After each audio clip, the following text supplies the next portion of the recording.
The spotlight hit Ace Frehley like a silver hammer as he stood center stage at the Detroit Cobo Hall, his Les Paul Custom hanging from his shoulders like a weapon forged in some cosmic workshop. It was March 17, 1977, and Kiss was in the middle of their Love Gun tour, the kind of arena spectacle that made grown men weep and teenagers lose their minds. 18,000 people packed into that venue were experiencing something closer to a religious awakening than a rock concert. The pyrotechnics were exploding, Gene Simmons was breathing fire, Paul Stanley was commanding the stage like a glittered general, and Peter Criss was pounding his drums with possessed fury. But then the music stopped cold. Before we dive deeper into this incredible night that would forever change how Ace Frehley saw himself and his legacy, make sure you hit that subscribe button and turn on notifications so you never miss these untold stories from rock history. The man's name was Tommy Vandross, a 26-year-old guitar player from Cleveland who had been drowning in Jim Beam since the opening act finished. Tommy wasn't just some random drunk. He was a legitimately skilled guitarist who had spent 5 years grinding in basement bars, recording demos that went nowhere, watching less talented musicians get signed while he remained stuck. Tommy had grown up worshiping Ace Frehley, learning every riff until his fingers bled, perfecting the spacey, blues-infused style that Ace pioneered. But somewhere in the darkness of too many failed auditions, that worship had curdled into resentment. In Tommy's bourbon-soaked mind, Ace represented everything wrong with the music industry. Here was a guy hiding behind silver makeup and a space alien persona, playing licks Tommy was convinced he'd been playing first, living the life that should have been his. So when Kiss launched into Shock Me, Tommy made a decision that would alter his existence. He was going to call out Ace Frehley in front of 18,000 witnesses. Security didn't react fast enough. By the time they processed what was happening, Tommy was center stage, his beaten Gibson SG catching the lights, pointing at Ace. "You stole my sound, Frehley," Tommy shouted, his words carrying clearly. "Everything you play, I was playing it first while you were putting on makeup. You're not a guitar god. You're a thief in a costume." The crowd erupted. Paul Stanley stepped back, genuinely surprised. Peter Criss stopped drumming. Gene Simmons lowered his bass and watched with predatory interest. But Ace just stood there, his silver Space Ace makeup reflecting the lights, studying this stranger with an expression both distant and focused. What nobody knew was that Ace had been wrestling with demons throughout that tour. The pressure of being in the biggest rock band in the world was crushing. Ace had been drinking more, substances becoming necessary rather than recreational. There was a growing distance between Paul, Daniel Frehley from the Bronx, and the Space Ace character the world loved. That afternoon, Ace had spent 2 hours staring at his reflection, wondering who that person was anymore. The silver face paint had become less costume, more prison. Gene had been on his case about professionalism. Paul had made comments about sloppy playing. Peter, dealing with his own substance issues, had looked at Ace with painful understanding. And Ace had been writing songs, guitar parts from deep in his soul, melodies that felt more real than anything Kiss had recorded. But there was never space for them. Never room for Paul Daniel Frehley's voice when Space Ace was supposed to just play the character. So when Tommy called him a thief hiding behind makeup, it struck a nerve already exposed and bleeding. The gesture that stopped time. Ace's first instinct was pure anger. His jaw tightened. His grip on the Les Paul went white-knuckled. For a moment, everyone believed they were about to witness Ace swing, that guitar like a weapon. Security was converging, ready to tackle this fool. Gene was moving forward to protect the brand. Paul was gesturing frantically. But then something shifted in Ace's expression. He held up his hand in a gesture both commanding and gentle. The movement was so unexpected that even advancing security guards stopped like they'd hit an invisible wall. Ace walked slowly toward Tommy, his platform boots clicking against the stage floor. When he got close enough, he could smell the bourbon mixed with sweat and desperation, could see rage and something sadder in those bloodshot eyes. "You think I stole your sound?" Ace said, his voice carrying through his microphone. The question wasn't aggressive. It was curious, almost compassionate. "You think this character, this makeup is fake?" Tommy's courage was cracking, but he pushed forward. "I know you did. I was playing these riffs before you were famous. You just put on a costume and took credit." Ace nodded slowly, genuinely considering this accusation. Then he did something nobody could have predicted. He unstrapped the Les Paul Custom and held it out to Tommy like offering a sacred artifact. "Prove it," Ace said simply. The arena exploded into chaos. Gene actually stepped forward to intervene. Paul's mouth fell open. Peter stood up from his drums. The entire venue was screaming in confusion and protest. "You came up here to call me out," Ace continued steadily. "You want to show these people I'm a fraud?" He gestured to the crowd. "Okay, here's your shot. Play something. Show everyone what you got." Tommy stared at that Les Paul like it was everything he'd wanted and everything he feared. This wasn't how it was supposed to go. He hadn't expected to be handed the most famous guitar in rock and roll. "What's wrong?" Ace asked without cruelty. "You got 18,000 people here. This is what you wanted, right?" The weight of dreams. The Les Paul felt impossibly heavy when Tommy took it. His hands shook positioning the instrument, and suddenly every lick he'd ever learned seemed to evaporate. The crowd was a blur. The stage felt enormous. Ace stood 5 feet away, arms crossed, waiting. Gene, Paul, and Peter were all watching, the entire legendary lineup bearing witness. Tommy's fingers found the strings. He started playing Deuce, one of the first Kiss songs he'd learned. But something was catastrophically wrong. The notes that had always flowed naturally were now clumsy, hesitant. His bending was off. He missed transitions.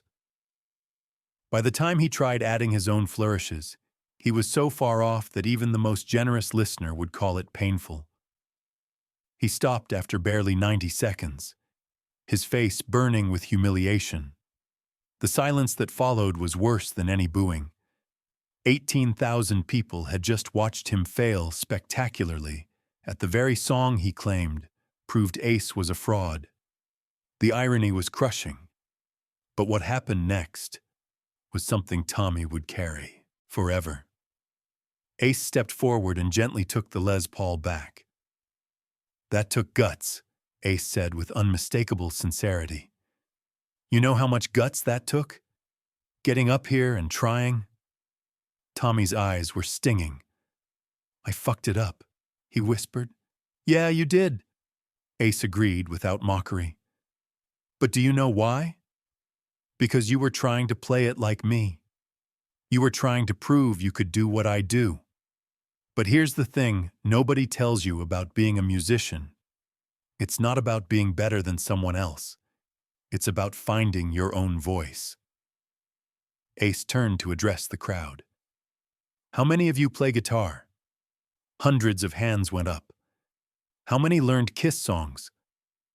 Almost all those hands stayed up, and nervous laughter rippled through the arena. "You know what I hear all the time? People tell me they can play every note I've recorded perfectly, and that's great. But you know what I never hear? Their songs, their riffs, their voice." He turned back to Tommy, and even through the makeup, there was something vulnerable in his eyes. "You came up here angry at me, but you're not really angry at me. You're angry at yourself because you've spent so much time trying to sound like someone else that you forgot to figure out what you sound like." Ace gestured to his own makeup and costume. "You think this is easy? Sometimes I put this on and forget what Paul Daniel Frehley from the Bronx actually looks like.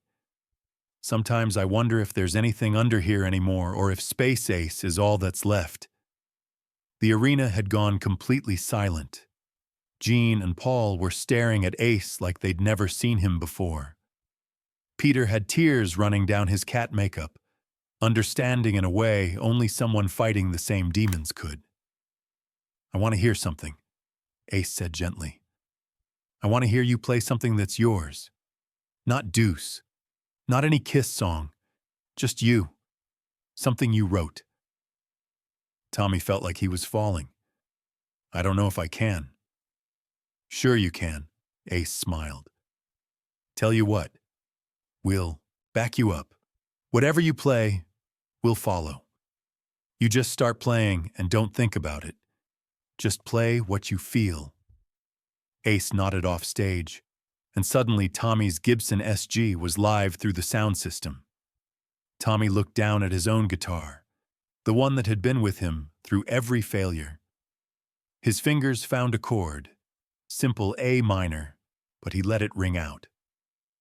Then another chord, building something honest, finding the true voice.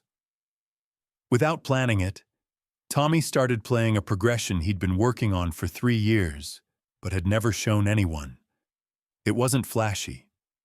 No speed runs or tapping. Just honest, raw, somehow beautiful in its simplicity.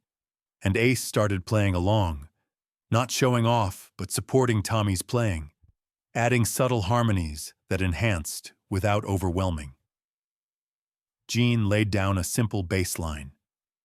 Paul added rhythm guitar. Peter played a gentle beat that felt like a heartbeat. What emerged over the next 6 minutes was something none of those 18,000 people expected.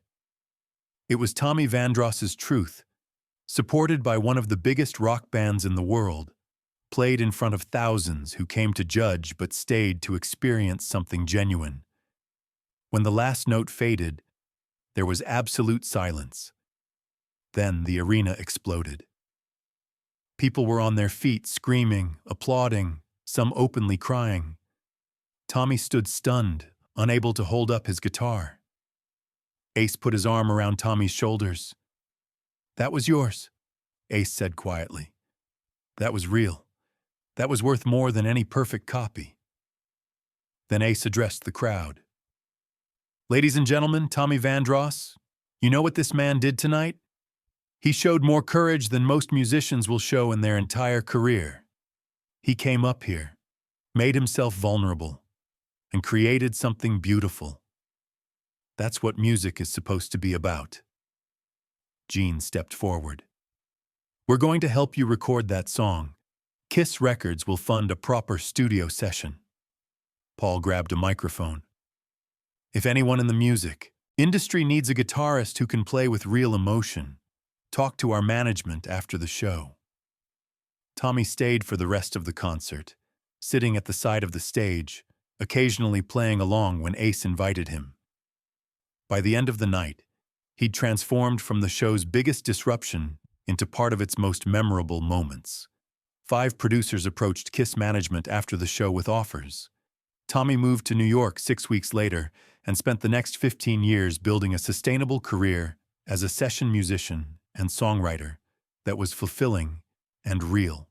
The story spread through the music community like wildfire, becoming a legendary example of handling confrontation with grace and wisdom. Musicians cited the incident as a turning point in how they thought about competition and collaboration. For Ace, that night marked a crucial moment in his journey with the Space Ace character.